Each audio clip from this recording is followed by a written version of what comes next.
Afternoon, colleagues. Good afternoon, colleagues. Welcome to this afternoon's seminar on sustainable production, inclusive and enabling environments towards food systems transformation and resilience. This will be presented by three colleagues from Rikolto. They are Devi, Katur Devi will be the first presenter who will be presenting on sustainable rice production in Indonesia, and then followed by food smart city, food wastage, and other FSC approaches by Noni, and coffee and cacao agroforestry by Penny.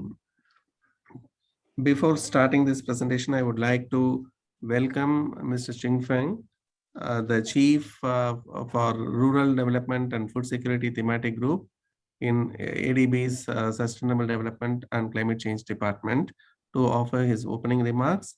After Mr. Ching Feng's opening remarks, we'll go to the presentations by Devi. Over to you, Mr. Ching Feng. Yeah, thank you so much, Aaron. Thanks for the team to organize this event. Good evening, good afternoon, and good morning to all of our distinguished speakers, colleagues, and guests, wherever you are be. This is my pleasure to welcome all of you to attend another edition of IDB Sustainable Food webinar series. This time, we are very happy to jointly work with the East Asia Department. I want to take this opportunity to thank Director Sujata and also her team, our great support. Again, farming is an integral part of the Asia Pacific economies, supporting 65% of all employment and 29% of GDP. To support the inclusive and resilient growth, we are securing the livelihoods of the millions of the smallholder farmers. We are wanting to enable farming systems that are viable in the long term. Today, climate change has emerged as a primary disruptor of the agricultural systems. Against this backdrop, sustainable and resource-efficient agricultural practices help farmers adapt to change, reduce harmful GHG emissions, and protect their livelihoods. Sustainable food system will not be effective enough without the development of sustainable value chains that offer the opportunity and also reduces poverty, such as local processing and energy efficient logistics. Food waste reduction represents another important area, but often overlooked part of the sustainable food systems. Sustainable food system is also part of key pillars for the ADB operational priority 5 and their strategy 2030. Essentially, was critical to support their green and inclusive recovery. To take this important agenda forward, IDB has established a working group to expand our experiences in PRC and also the Mekong region through a regional natural capital lab. The lab is designed as a living and a virtual platform to incubate, accelerate, and expand the natural capital investment, which will prioritize the support for the greening of the agricultural value chain in developing Asia. The lab will also leverage existing accounting tools to quantify the ecosystem services value of the green agricultural value chains, strengthen the eco-compensation or payment for ecological services to incentivize the behavior change among small farmers. And they also establish a financial facility to convert their ecosystem value or assets into the revenue model for agribusiness. Typically, the development of the sustainable agri-food system needs a high level of alignment among the various players in value chain, including the farmers, private sector, government, financial institutions, and the civil society groups. Today, we are very happy to see our lead experts from the Rikolto here to present their experiences along the sustainable rice production, coffee, cocoa value chains, agroforestry, and also the payment for ecological services mechanisms, and also the food smart city approach to reduce the food waste. Value chains, the value chains such as rice, coffee, cocoa are critical for Asia, given the large number of the farmers that depend on them for their livelihood. I understand our Rikolto has a substantial experiences in working with diverse partners to strengthen these commodity sectors and address the wider food system challenges of the city. Rikolto focus on smallholder farmers, preservation of the natural assets for long-term sustainable growth, and the innovative approach to urban food security through urban farming, waste management, protection of the circular economy are well aligned with the ADB approach. I believe we could find several areas of mutual interest and the pathways to collaboration between our two institutions to maximize development impact in Asia Pacific. So I look for their excellent presentations from our key experts from the Rikolto, and also look for these effective interactive discussions among their ADB colleagues and also our speakers. So thank you. Over to you, Aaron. Thank you, Mr. Shengfang. Thank you for touching on the strategy 2030 and its emphasis on food security and rural development. Let's go to the first presentation. The first presentation is Sustainable Rice Production Mechanisms by Devi. Devi is Katur Devi, and Devi is Global Rice Program Coordinator for Rikolto International. Devi oversees its rice program in 8 countries in Asia and Africa. Previously, she was the regional director for Rikolto in Indonesia, and she will now take us through an innovative sustainable rice production mechanism experience in Indonesia. Over to you, Devi.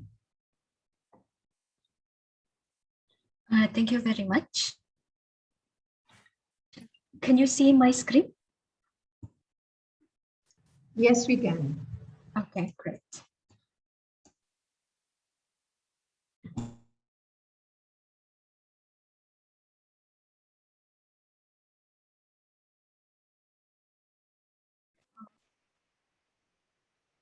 About our global rice program. So this picture, you can see what we want. No, we are not able to see. We are not able. Now we cannot see it. Okay. Okay.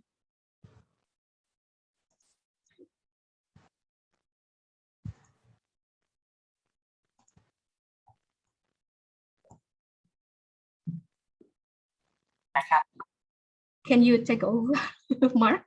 Sorry. Yeah, sure.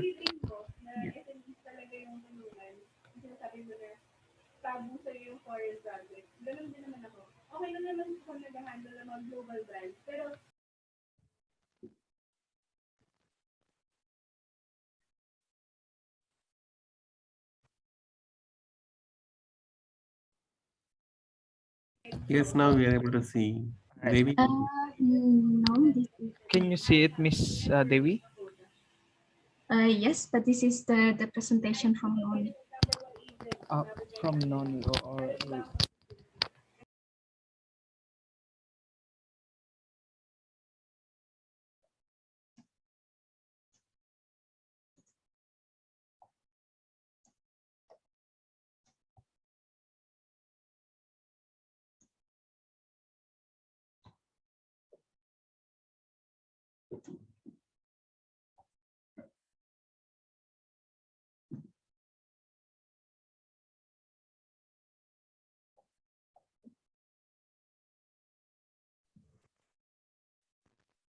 While we're waiting, Devi, what is the name of your NGO mean?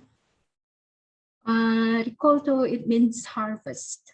So this is representing what we want to achieve. This is, we use this name since 2017.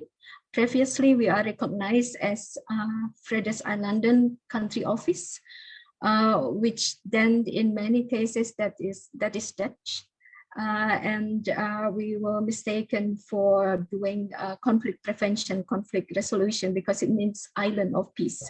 So then we changed our name in 2017. That was also coinciding with our strategy to become a network organization. So we do it in one go, and we changed our brand into the new name Rikolto. So thank you. Okay. So yeah, this picture actually shows what we want to achieve. You can see that there are farmers, that this is young farmers who produce sustainable and quality rice and who are able to access market and meet the demand of well-informed consumers. And the next slide, please. So yeah, Rikolto is an international network organization based in Belgium that we have experienced more than 40 years in Asia, Africa, and Latin America, as well as in Europe. So our missions is a sustainable income for farmers and nutritious, affordable food for everyone. So together with stakeholders, that means farmer organizations, private companies, financial institutions, and other enabling actors, we create innovative ways of producing, distributing, and assessing nutritious and quality food while preserving the environment. So our work is focused on 3 strategic priorities. We empower farmer organizations to become solid business partners and to implement climate-friendly practices. We connect farmers with innovators in the food industries and other actors to explore new ways of doing business. And we enable mechanisms to encourage trust and transparency throughout the food sector. This means also collaborating with multi-stakeholders in rice. Our work, our global program consists of 4. So that's on rice, cacao, coffee, and food smart cities. So basically, this time we will present all these programs, and I'm doing the rice. So Rikolto in numbers in 2020. Can you please move to the next slide? And the next one. In 2020, we reached 109,000 farmers in 16 countries in Latin America, Asia, Europe, and in Africa. So we financially supported 136 organizations and supported 207 farmer organizations to become strong business partners. So yeah, in 2020, where COVID pandemic is really worldwide, affecting all of us, include until now even. But in 2020, we are able to reach 4.9 million of people through our COVID response programs. And we are not the big organizations. We consist only 196 staff, but we work with partner organizations. So in 2020-2021, we developed 1 new strategy for all Rikoltos across the programs. But then each country will have to contextualize it according to the situation of the country. And for the rice program in 2020, we were able to reach 49,000 farmers who are able to sell to the modern market 4,288 metric tons of rice. And the next slide, please. Rice is an important commodity, and that's why it is also an important program for Rikolto. So more than 20% of global populations rely on rice as their source of livelihood. That is equal to 144 million family farmers, of which 90% live in or near the poverty line. And also 3.5 billion populations, this is almost half of the population, have rice as their daily staple food. And the demand increased by 25% in 2050. So under the current rice cultivation practices, the increased demand means increased pressure to the environment. Irrigated rice cultivation uses 30 to 40% of the world's fresh water and responsible for 10% of global man-made methane emissions. So to give an illustration, 1 kilogram rice produced that will cost 4 kilograms of CO2 equivalent of gas emission. Please, next slide. So, Rikolto Rice Program, we work in 8 countries in Asia and Africa. In Asia, it is in Vietnam and Indonesia. And the rest in Senegal, Mali, Burkina Faso, Democratic Republic of Congo, Uganda, and Tanzania. We are planning to open a new program in Benin, also in Africa. So we want to see a sustainable rice sector transformation in order to provide affordable, safe, healthy, nutritious, and sustainable rice, create decent profits and jobs for all actors in the chain, and reduce environmental impacts.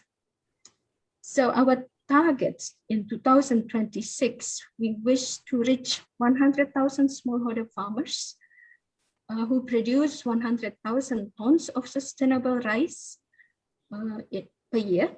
And that these farmers are organized in 100 farmer organizations. And we wish to reach out to 200 young entrepreneurs that are doing businesses around rice. We wish to also reach 2 million consumers with the sustainable rice produced by the farmers.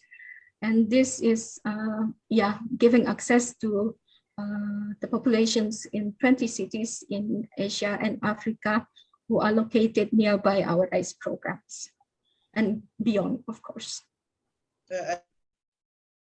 And next slide, please. Next slide, please. We define our strategies into 3 domains of change that are interrelated and reinforcing each other.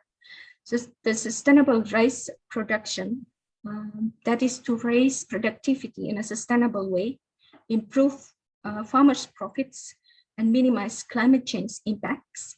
And for that, we promote the use of sustainable rice platform standard for rice cultivation. Farmer organization professionalization is also an important element here. With regard to market inclusion, this means inclusion for both consumers and producers, whereby consumers benefit from innovative rice products that are affordable and nutritious, while smallholder producers, including youth and women, are involved in inclusive business relations with their off-takers. And enabling environment together with multi-stakeholders, we wish to promote policy and legal framework that provide a solid basis for scaling up sustainable rice. Gender, youth, and climate change are our cross-cutting themes. And it is also an important element in our new program about evidence for impact, whereby we want to create and leverage evidence from our programs to convince influential actors, including also government, but also private actors, to scale up the innovations supported by the program. And knowledge management is becoming an important element to support this effort. So I mentioned about the Sustainable Rice Platform Standard. What is it? So the network, you probably have heard about it, that it's, the platform consists of more than 100 global public, private, civil society organizations that aim for sustainable practices in the rice production. So Rikolto wants to enable farmers to cultivate rice in a sustainable way following these standards. So since 2018, Rikolto has already conducted surveys in all the 8 countries we are working to measure the application or the adoption level of the standards to our to the farmers. And over the years, with the trainings and technical assistance, we got the result that the scores of the farmers increasing substantially, and that is indicating their adoption scale is also increasing on this 41 requirements of the standard. The SRP also has 12 performance indicators, that is to measure impacts in the area of improved farmers' livelihood, minimizing environmental footprints, and sustainable rice in the market. So we are conducting this survey only in 2021, and this will start soon. Hopefully the COVID situation is improving, so we are able to do the surveys.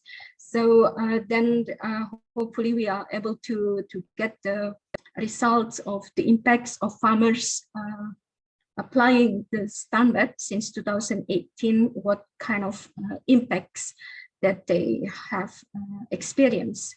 And you can see here the performance indicators for the impact measurement, including profitability, productivity, biodiversity, greenhouse gas emissions, and women empowerment, children labor, and youth inclusions, among others. So and the next slide, please.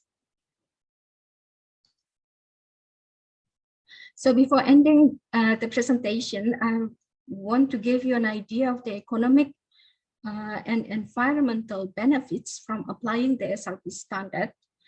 The next slide, please. We did a mini case studies in our Vietnam program that we compare the use of inputs for farmers applying the SRP standard and those who are not applying the SRP standard. So from the table here, you can, from the graph here, you can see the difference of the cost incurred by farmers who are applying the standard and not applying the standard. The non-one is the red one.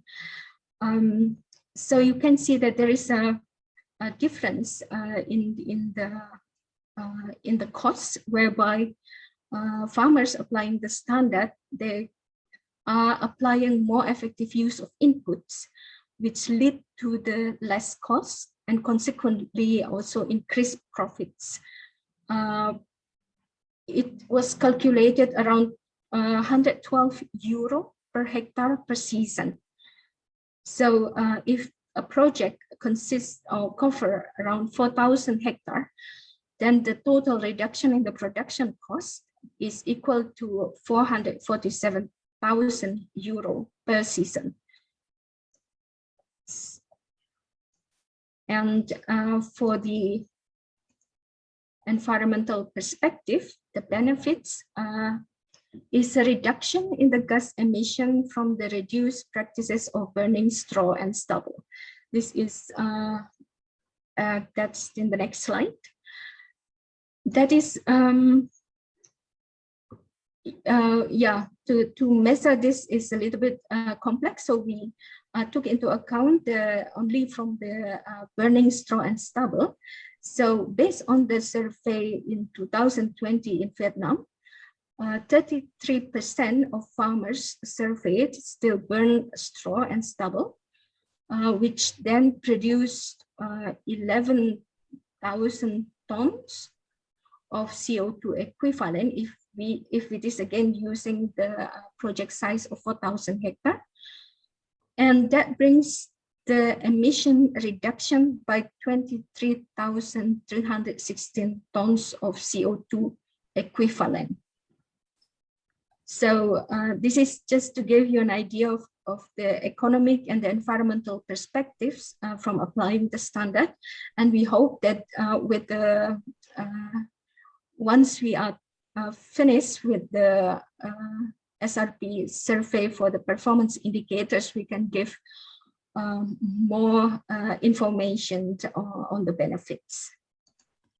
So I hope this gives you a general overview of our RISE program. And if you would like to have more details, I will be happy to answer the questions. And my colleagues from Vietnam and Indonesia are also here to that they can also help to respond to more specific country program questions. I would like to especially thank ADB for having us here. Thank you. Thank you. Thank you, Devi. That was an excellent presentation, and it is you have thrown us very impressive numbers. You have reached out to 100,000 plus farmers. You have an objective of reaching more 100,000 more farmers, producing 100,000 tons of rice and 2 million consumers. These are all very impressive numbers.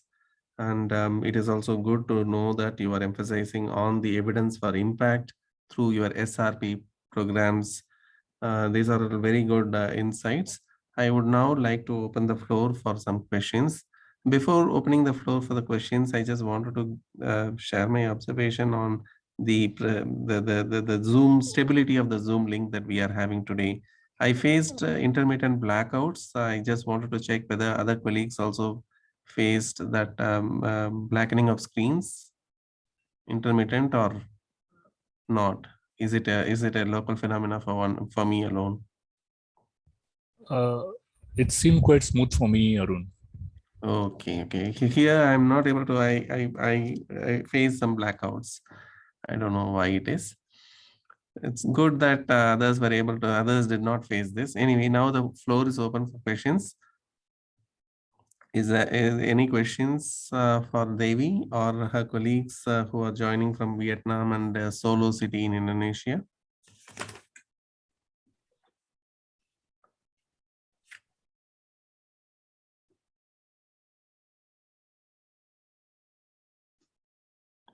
Yeah, Kasturi Mukhopadhyaya experienced some blackouts. So there is some problem in the link today we have.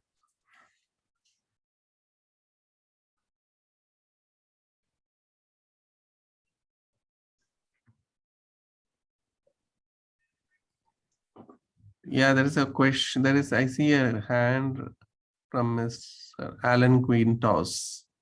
Please go ahead. Yes, thank you. With regard to your program of producing the rice in Indonesia, how do you address the continuous use of chemical fumigants in terms of preserving the quality of rice or during long storage periods?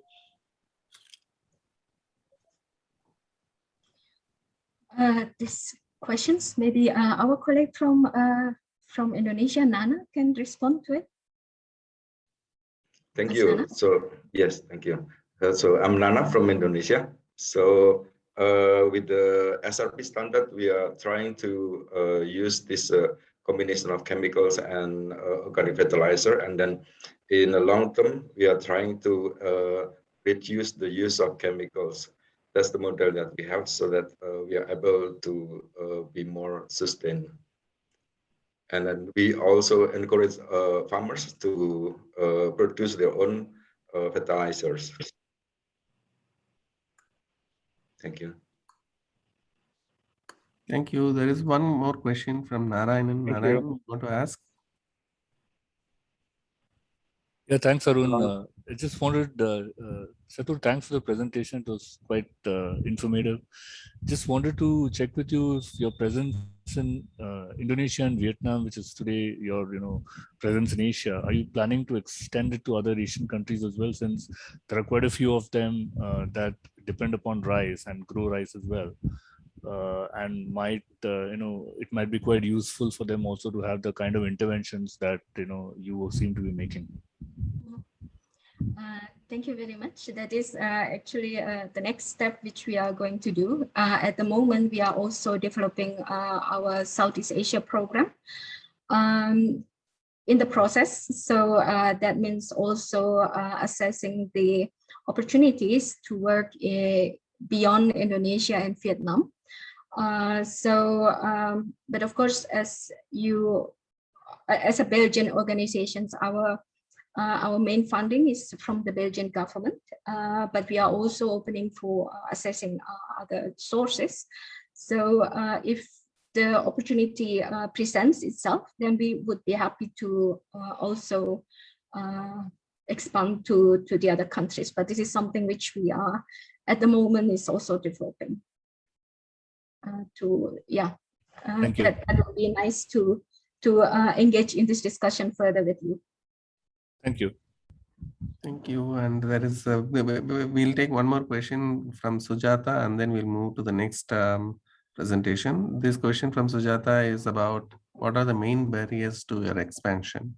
Thank you very much. That is a challenge we are facing at the moment, as the SRP standard is relatively new. So it's of course, it's all related also to the pull factor. The market is not yet established like it is, for instance, with organic rice. So we are still developing the market.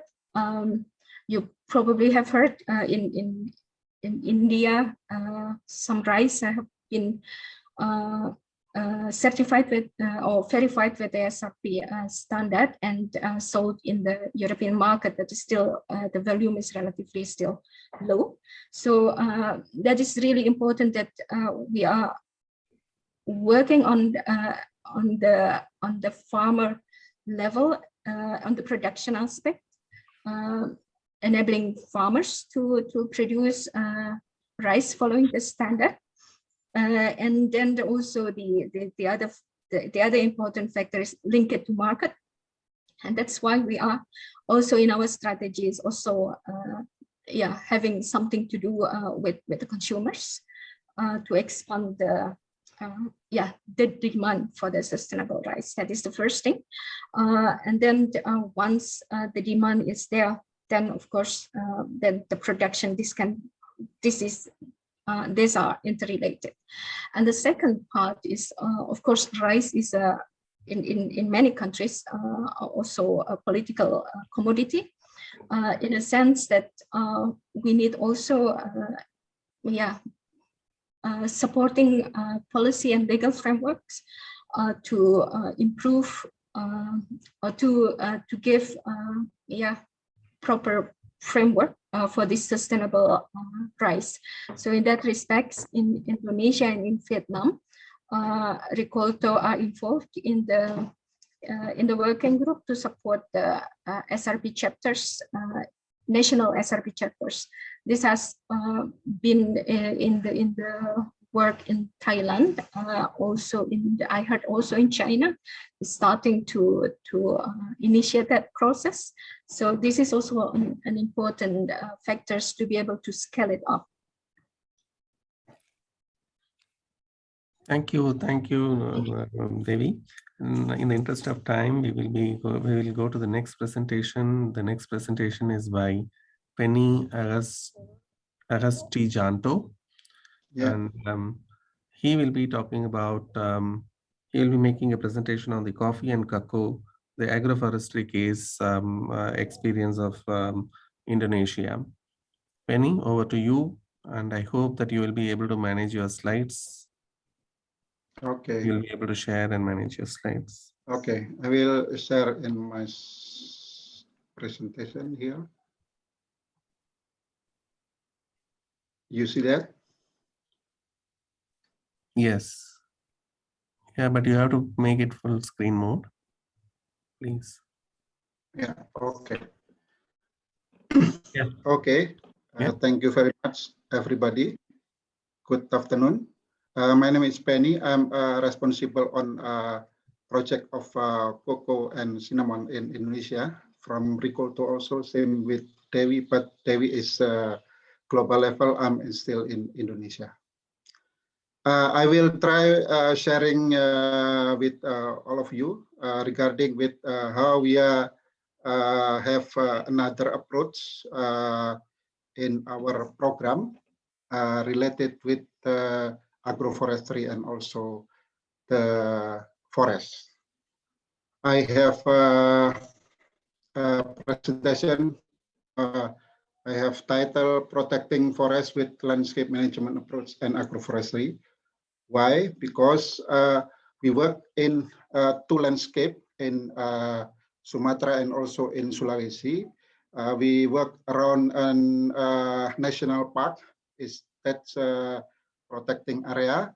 So we have main objective is how we have protect to forest with landscape management approach. And in our project in there in cocoa and also cinnamon, we have some KPI. The first one is we should be maintaining animal conservation in around in national park in in Sumatra, we call Taman Nasional Kerinci Sebelat, and also in Sulawesi, we have watershed in Mapili and West Sulawesi.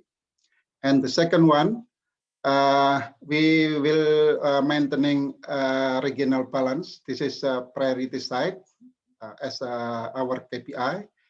And the third one is how we can maintaining and the balance of habitat, lowland forest and small islands ecosystem. And the last one is how we will educating community and stakeholder around that area to improve economic and environmental empowering. This is related with conservation partnership and stakeholder collaboration. That's our KPI for project 2, how we are with cocoa and cinnamon towards sustainable natural welfare. And how our strategy on that. We have promote to agroforestry for increasing farmer welfare as well as for improving environmental. This is we have approach is how we promote agroforestry in farming level to become look like a forest. We have a multi-crop system on that, not only monocrop, because we have like study when we have approach agroforestry, we can getting additional income on that from the farmer level. And the second one, we promote agroforestry as a strategy for adaptation and mitigation action, not only related economic aspect, but also part of our adaptation and mitigation action in our area intervention. And the third strategy is developing a viable model for community trees nursery. And we develop some model of nursery community. This is part of business also from community. And the fourth one is improving smallholder cocoa and cinnamon production system. This is we have some business model on that with our strategy. For cocoa, we have 4 business model with the cooperative business model, with village cocoa village model, and also unorganized farmer model. This is why we call unorganized, because they stay in remote area, so difficult when we invite to sit together or make activity together. So this strategy is our team should be come in that house or home in that area. And the last one is our strategy is understanding smallholder marketing system and identifying ways to enhance farmer marketing role. We have collective marketing role. In collective marketing role, we invite the farmer, local trader, and also some another farmer group for sit together and make collective marketing role in that area. And this is our main activity when we develop in a project in that area. Sorry, and this is in Sulawesi and also in Sumatra.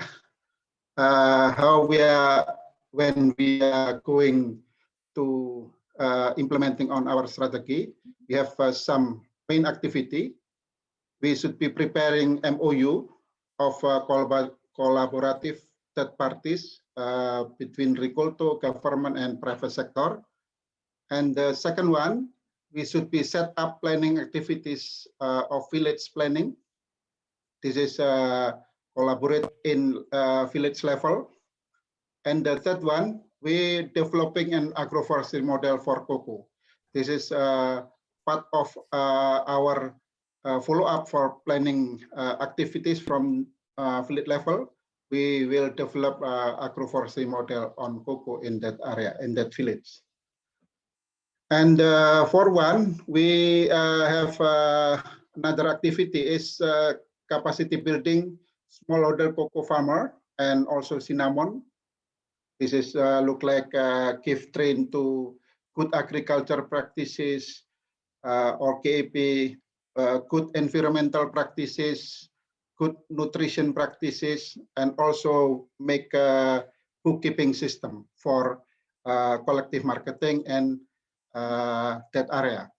And linking the small farmer to cocoa buyer or cinnamon buyer and measurement of carbon stock at the plot level. Now, starting on this year, we also make activity to calculate the carbon stock for carbon measurement in farming level and also in landscape level.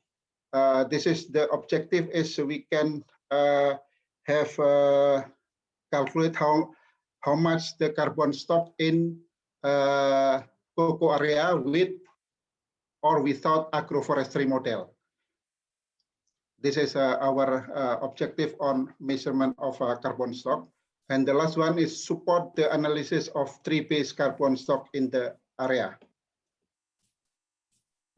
Yeah, this is a flowchart, our multi-stakeholder platform or program in that area. We get support from platform. After support from platform, what kind the support on that? Just give our supporting like material or information on that.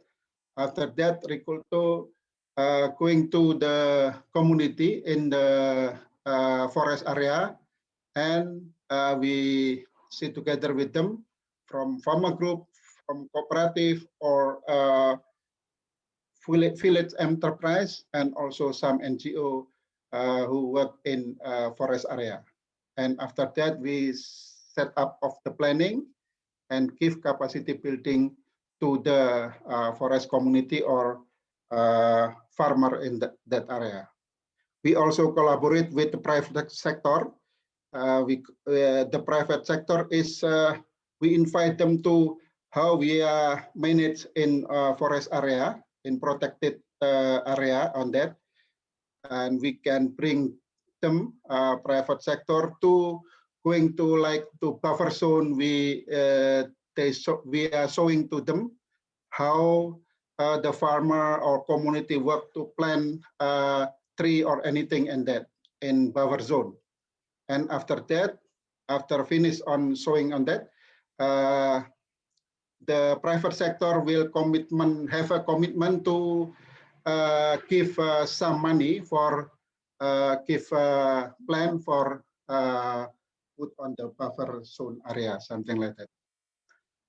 And this is a part of payment ecosystem services, how we can services to environment or forest, and the private sector pay on our effort to keep protecting area. On agroforestry, we put on food, coconut, and some vegetable crop. Another things, we also keep on water set in that area. Also, we make study biodiversity in national park on Sumatra and also in Mapili water set area. This is our program, and how the result on that. We have a 3-level result.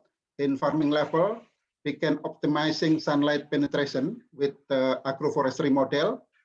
And the second one, we have minimizing humidity. And the third one, we have maximizing airflow. And the fourth one, we have a result is minimizing pest and disease, and also stimulate flowering in our crop like cocoa, and also another crop in the farming level. And the last one is maximizing yield. And another result in the ecosystem is we can maintaining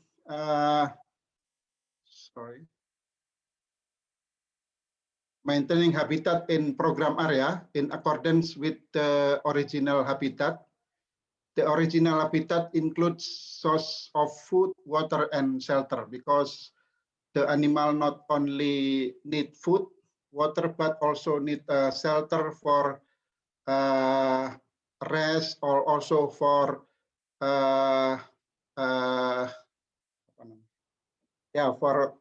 rest, and also for improve the quality of life.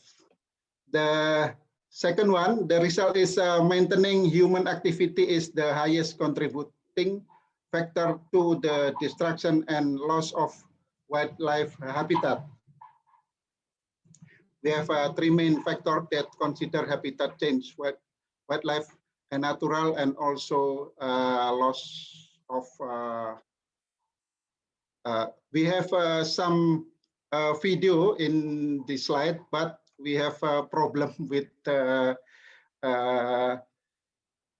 progress on the video. So this is result in farmer level. The first one is the farmer. Oh, sorry, this is. Yeah. This is in farmer level. We have some result. The farmer get additional income. This is because they have more crop for getting harvest from more crop, not only monocrop, not only cocoa or only cinnamon, but also another crop. So they're getting additional income. The second one is they have increased knowledge, because they not only how the knowledge for manage of cocoa, but also another crop like spices, the wood crop, fruit crop, and another crop. And the third one is when we implementing of agroforestry, more youth and female farmer participating in the program, because this is more look like many choice from them to involve in and participating, because when they don't have cocoa, they can they can involve in and join in another crop like vegetable or fruit crop, or they inland with the farmer getting. And for one is improve networking from the farmer, because they can not only know with the cocoa buyer, but also another buyer, from spices, from vegetable in local until the international buyer. And last fifth one is market appreciate. A lot of market buyer, they appreciate with the model, because that model can many farmer to participate on agroforestry model. And the last one is maximizing yield. This is our area intervention in Sulawesi, in the blue one, and also in cinnamon in Jambi or Sumatra. Yeah, this is our team developed in some area in Indonesia. Thank you very much. Time to you, Arun. Thank you, Penny. Thank you for giving your experience, taking us through your experience on protection of forest with landscape management approach. It is very nice to see that you have results on hand at farmers level, at ecosystem level, and and you have this agroforestry model. Through the model, you are able to optimize the sunlight.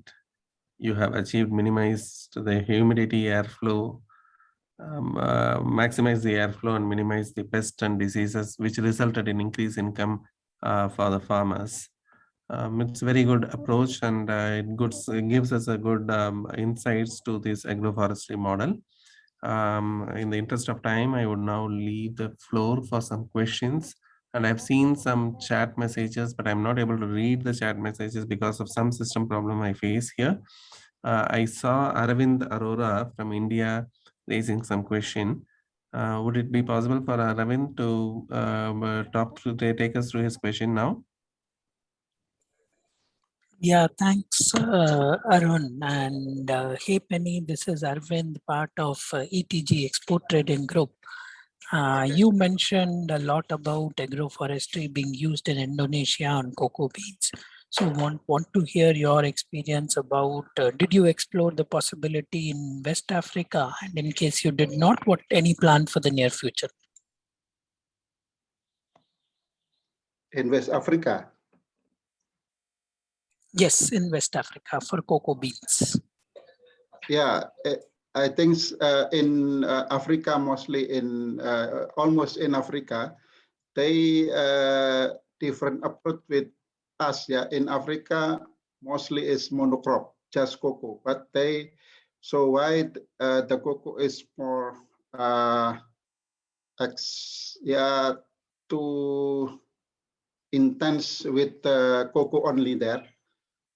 So why the production is more high, but the effect on that, the deforestation also high, because without another crop in the farming level, this is the contribute to people to move another area to open the forest and put cocoa as economic crop. So why in Africa they in one side they have better production, but another side is that the deforestation is also increased. Sure, thank you. May I add a little bit on that explanation from Penny? Oh yeah, silakan. So I mean, similar to the rice program, we also have the global cacao program. And for West Africa, it is implemented in Ivory Coast and Ghana. So basically agroforestry, like what Penny mentioned before, agroforestry as such is a strategy for the global cacao program, but then of course the specificity and context of the country also influence on the degree of the implementation. So, but as such, it is in the global cacao strategy. So I would suggest that if you are interested more in that, to get in touch with our Abdullahi, our global cacao program coordinator. Okay, thank you. Yeah. Okay. Thank you. And I think we are running out of time. We have to go to the next presentation now. Okay. So I will invite Noni Kaban to make a presentation on food smart cities, where she will be giving us some insights onto how the food wastage is being managed in Indonesia. Thank you.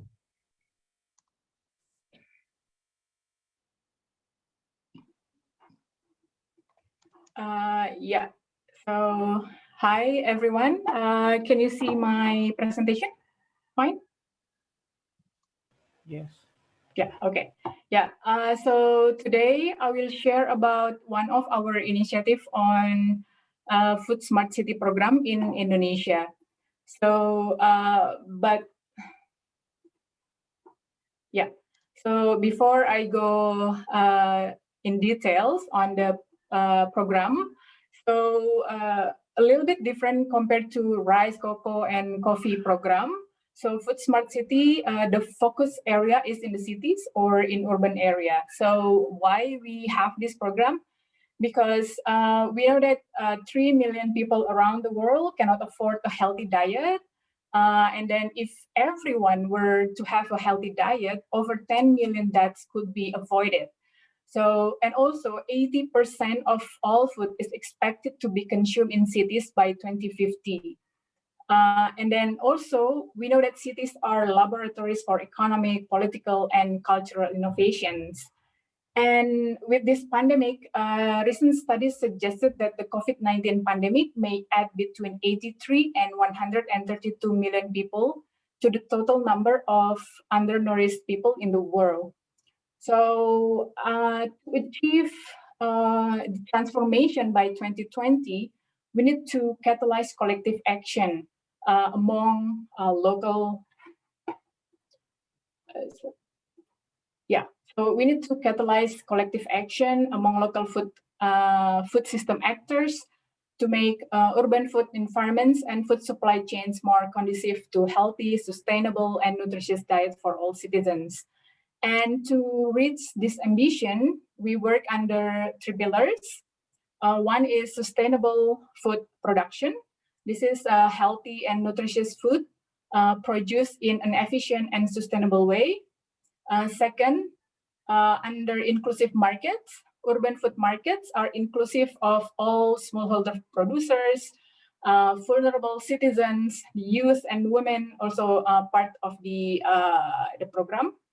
And then enabling policy, financial, and normative environment at local, national, and international level initiative, healthy and sustainable and nutritious diets. So this is under the pillar of enabling environment. So this is similar to what Dewi have mentioned before. This is how we, the strategy of our program.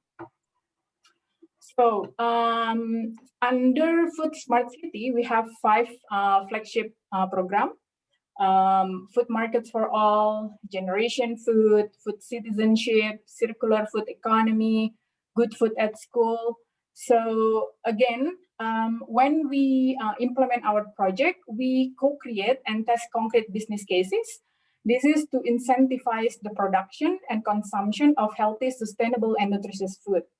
And then after that, we facilitate the documentation for sharing experience, peer-to-peer learning among cities and businesses, and in close collaboration also with our strategic allies. And then we leverage our experience and evidence from the ground to create national and international policy and investment frameworks. So as I mentioned before, I'm going to give one example of our initiative under circular food economy. So this project, this initiative, we facilitate the development of circular business models that transform food surplus into new product, or we donate the food, and also to reduce food surplus, food waste. So so the food donation can be reach vulnerable communities, so they can gain better access to nutritious food. So before I go into the initiative, let me give you some fact about the area where we implement this project. So this project, we implement this project in Bandung, West Java. So Bandung depends on 96 of its food supplies from other regions. And then not only that, Bandung is, oh, it's not moving. Yeah, sorry. So Bandung is the third most populous cities in Indonesia. And Bandung also produces 930 tons of food waste daily, and 63% of them are total, this is 63% of the total waste, yeah, 930 tons. So in Indonesia, the total waste produced in Indonesia daily is 185,000 tons per day, or in average, according to the government, 0.68 kilogram per person per day. So later you will see the impact or the result of the project resulted in food waste. So to overcome, or one way to solve the problem of Bandung source the food from outside Bandung, and then they are most populous, and then they produce food waste more than 900 tons per day. So we develop this initiative to provide innovative solution through food sharing application to tackle the issue of market access on food waste. So there are three approach. First, develop the food sharing application, and then after that, well, not after that, but also in the same time, in the parallel time, we raise a campaign or public awareness about nutritious food, about food waste, food surplus, food donation. So when the application is ready, they want to engage, or they want to participate in the program. And then we also create or have this community empowerment. This is to get their motivation, yeah, to participate in the program, because in this food sharing, we will involve many stakeholders during the process. So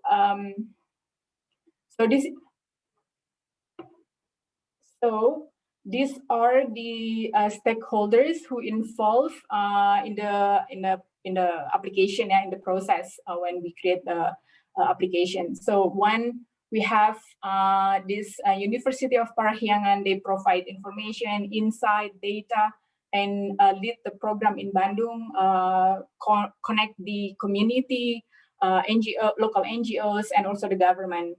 And then we also engage more than 100 food vendors who also impacted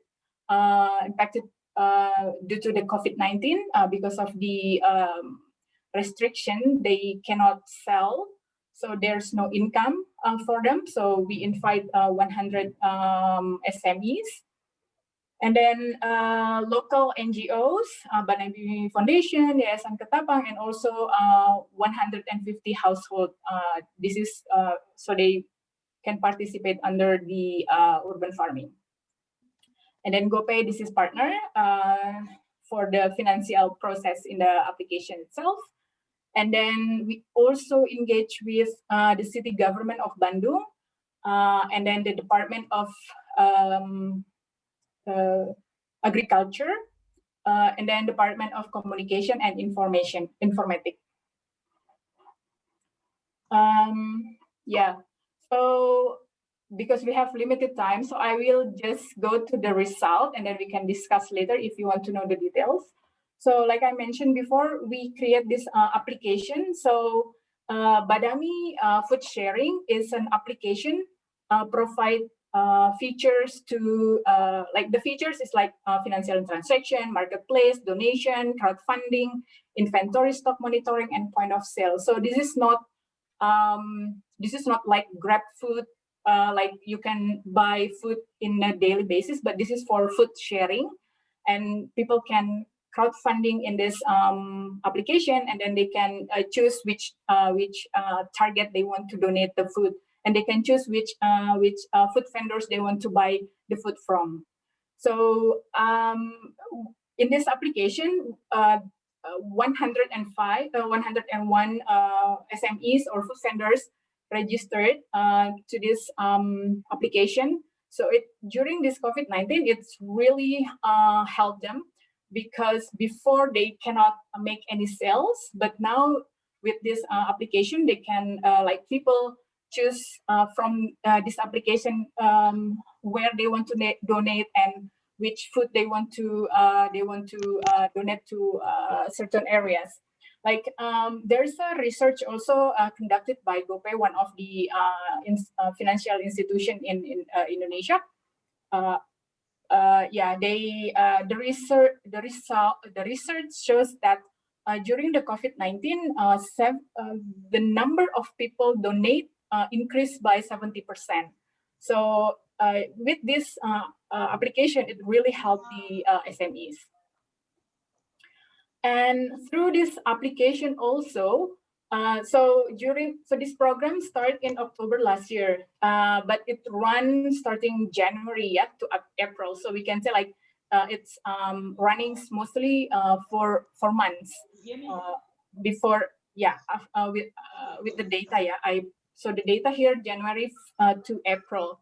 So within 4 months, number of food donated around almost 800 kilos of food. Okay.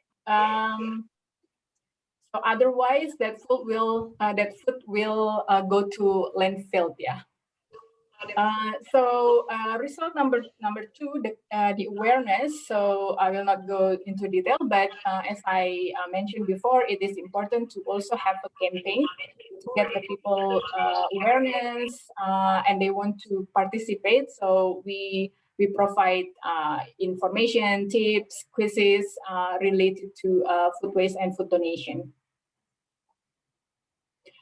And the result number 3, community empowerment. So this is the urban farming initiative. So when we conduct the urban farming, we conduct a training like 30% like theoretical material and 70% practices. This is even to create this, we have to conduct like human-centered design process. So they are willing to participate in the process, and it resulted quite positive, because I can say like 90% of the household participate the program from the beginning to the end, and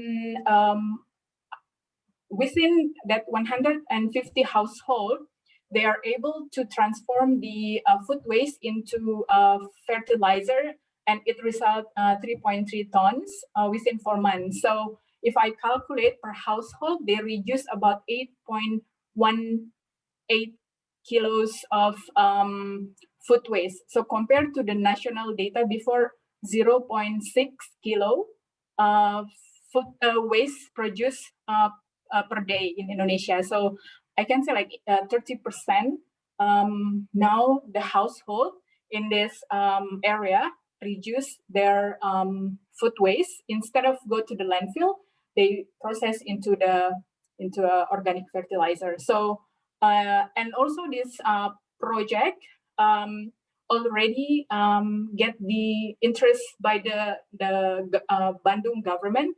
So now we are in the process of discussing to make the tools or modules for this initiative, and then the Department of Environment will implement or scale up this under this City of Bandung project. But this is still we are discussing the model, like how we can put this into a city level project. So I think that's what I can share, like in 10 minutes. If you have any question, let me know. Thank you.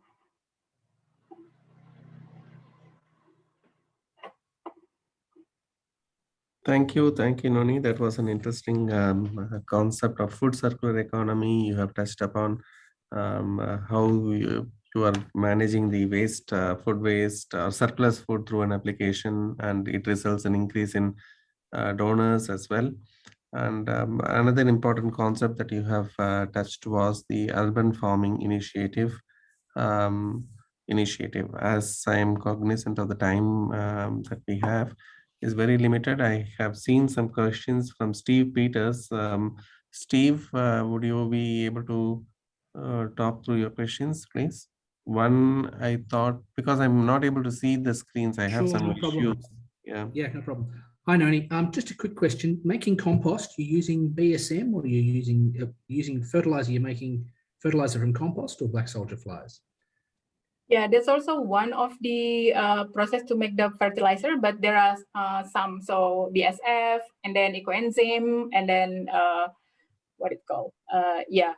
From food, and then they just put it there and then wait until like 1 or 2 months. Yeah, so dry compost or assisted compost. The other question is, did you work out the numbers, how much money you saved the city by not having to collect that waste? That's a good question. So for the second phase of this program, so we for this project we just finished this July. So for the second phase, actually we are going to make the business case for this food waste, and we already discussed, communicate with the city government of Bandung. Because this is also part of their interest to get to know the data, because lack of data also from their side, and so this is we are going to do that for our second phase of project there, like in the framework before. Okay, I've just sent a LinkedIn request to you. Please get me involved in that. I lead waste to energy in ADB, but my work is looking at how we can reduce the need for it and increase things like food waste recycling and community programs. So I'm very happy to speak to you and your team if you have time. Great, yeah. So I can get your contact from Arun, I believe. Yeah, sure, no problem. Please feel free to reach out to me. I'm very happy and keen to talk to you, especially about the app side and how you teamed up with GoPay. Okay. Yeah, sure. Thank you. Thank you, Peter. And is there any other? And there was another request for sharing the presentation. I think the RDFS colleagues will do that. We can share your presentations to those participants. That will be done by our RDFS colleagues. Since we are running out of time, I would now request Sujata to chip in and provide the closing remarks. We had an excellent presentation today from the 3 colleagues of Rikolto. Okay, thank you, Arun. I'm also having internet issues, so I think I found that my phone connection is the best, so I speak from there. So fascinating presentations, all 3 of them. So I think at Rikolto, you guys are doing excellent work. And what was very interesting is all the 3 present win-win solutions. So as Steve said towards the end, that you haven't done the business cases yet for the production of fertilizer, but there's no doubt that this is going to come out right on top. And similarly for the rice production, we saw the costs were lower using this methodology, and you're producing this in a sustainable manner. and similarly for the agroforestry. So, and I think what's very good in your approach, all your approaches are that these are very well-rounded, and in terms of you look at all the stakeholders, and so you're covering all aspects. So I'm very confident that you will be very successful in your initiatives. And we will share your presentation within ADB and see where we can incorporate some of your ideas in our project to start off with. So you've set yourself very ambitious targets, you know, as Arun remarked, 100,000 small farmers you're going to approach. And what really I liked was the fact that of these 50% would be women. So excellent work, keep it up. And I'm sure we will stay in touch, ADB and your teams, to see how we can incorporate some of these ideas, and I would say initiatives. They're beyond ideas, they're beyond concepts into our projects. So with this, I wish you all the best and good success, and look forward to collaborating with you. I would also like to thank our RDFS colleagues for organizing this session. And as I said, this is really knowledge sharing, and hopefully it will be transferred into the development programs of ADB. So thank you once again, and the session is adjourned. Bye-bye. Thank you. Thank you. Thank you. Bye-bye. Bye. Bye. Thank you, everyone. Bye.